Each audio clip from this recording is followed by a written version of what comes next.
미국이 캐나다, 멕시코와 관세 전쟁을 시작한 지 하루 만에 자동차에 대해서만 한 달 면제 기간을 두기로 했습니다. 트럼프 대통령이 한국 관세가 미국의 4배라고 비판한 가운데 신원식 대통령실 안보실장이 미국을 찾아 관세 협상에 시동을 걸었습니다. 워싱턴 권종기 특파원입니다. 백악관 대변인은 지난 4일부터 시행 중인 멕시코와 캐나다에 대한 25% 관세에서 자동차만 한 달간 예외를 적용하기로 했다고 밝혔습니다.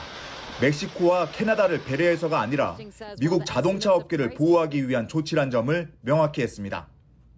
But at the request of the companies associated with USMCA, the president is giving them an exemption for 1 month so they are not at an economic disadvantage.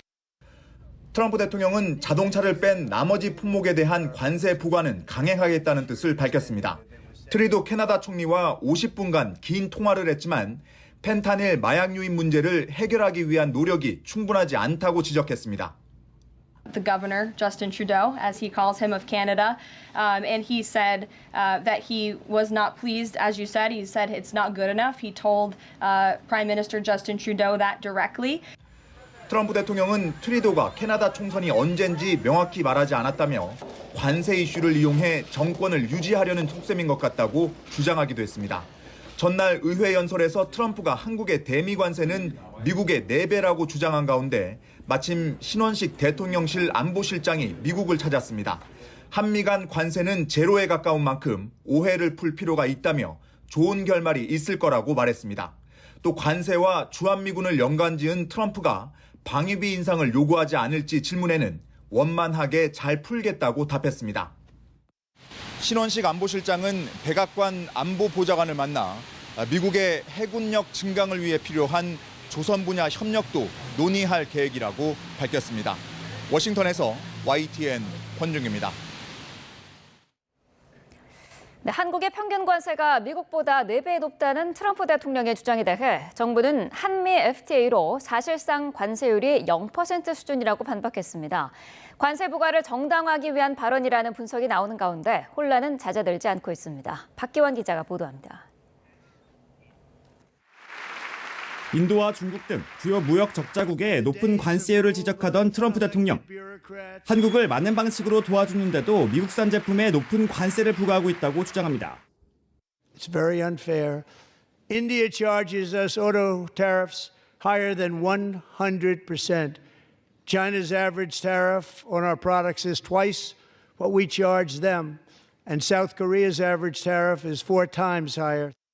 정부는 즉각 반박에 나섰습니다. 한미 FTA 체결 뒤 일부 농수산물을 제외한 대부분 상품의 관세를 철폐했고 지난해 기준 관세율은 사실상 0% 수준이라는 설명입니다. 우리가 FTA를 체결하지 않은 WTO 가입국에 적용하는 평균 관세율이 미국의 4배 수준이지만 2012년 한미 FTA가 발효된 만큼 미국과는 관련이 없습니다. 하지만 트럼프 대통령의 갑작스러운 발언에 혼란은 커지고 있습니다. 철강, 알루미늄 관세 유예가 끝나가고 자동차와 반도체, 의약품 등 관세 폭탄까지 얼마 남지 않은 상황. 관세 부과를 앞두고 한국이 불공정하게 흑자를 내고 있다는 주장을 강조하기 위해 억지로 명분을 쌓는 것 아니냐는 해석이 나옵니다. 어떻게 보면 이제 자의적으로 우리 제품에 대해서 관세를 이제 부과하겠다는 거거든요. 자동차나 이런 제품에 대해서 이제 관세를 높이기 위한 일종의 이제 명분을 쌓은 거라고 좀 볼 수가 있을 것 같습니다. 정부는 일단 미 상무부와 무역대표부 등과의 소통 채널을 통해 트럼프 대통령 발언의 근거를 묻고 적극적으로 설명해 나간다는 계획입니다. YTN 박근입니다. 트럼프 미국 대통령이 알래스카 가스관 사업 참여와 반도체법 폐기를 언급하면서 우리나라에 대한 투자 압박을 더욱 노골화했습니다. 하지만 당장 눈앞의 관세만 보고 대규모 투자에 나설 수는 없는 노릇이어서 정부와 기업들은 난감하기만 합니다. 최하영 기자입니다.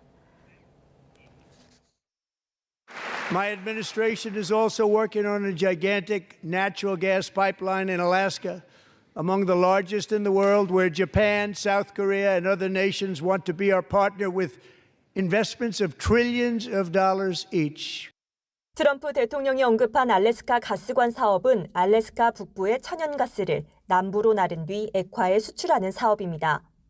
1,300km 길이의 가스관과 액화 터미널을 건설하는 등 초기 비용만 64조 원 넘게 들어갈 것으로 추산됩니다.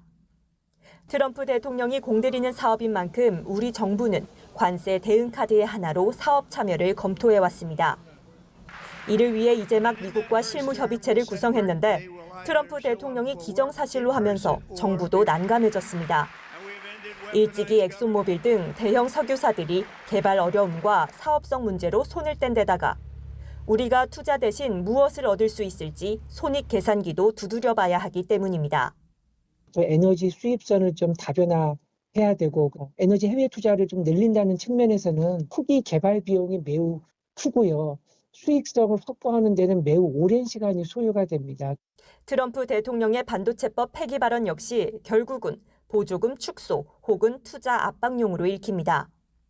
앞서 삼성전자와 SK하이닉스는 미국 현지에 반도체 공장을 짓는데 각각 370억 달러, 38억 7천만 달러를 투자하기로 하고 보조금을 약속받은 상태입니다. 업계에선 의회에서 초당적으로 통과시킨 법안을 대통령 말 한마디에 없애기는 쉽지 않을 것이라는 의견도 나옵니다. 게다가 우리 기업들 입장에선 투자 계획을 바꿀 여지도 있습니다. 투자 결정의 유연성이 생긴 겁니다. 그러니까 보조금을 받으면 그 계획에 종속되잖아요. 근데 보조금을 안 받으면 투자자 마음대로 할 수 있잖아요. 다만 트럼프 대통령이 반도체 관세까지 언급하는 불확실성 속에 국내 기업들은 전전긍긍 상황을 예의주시하고 있습니다.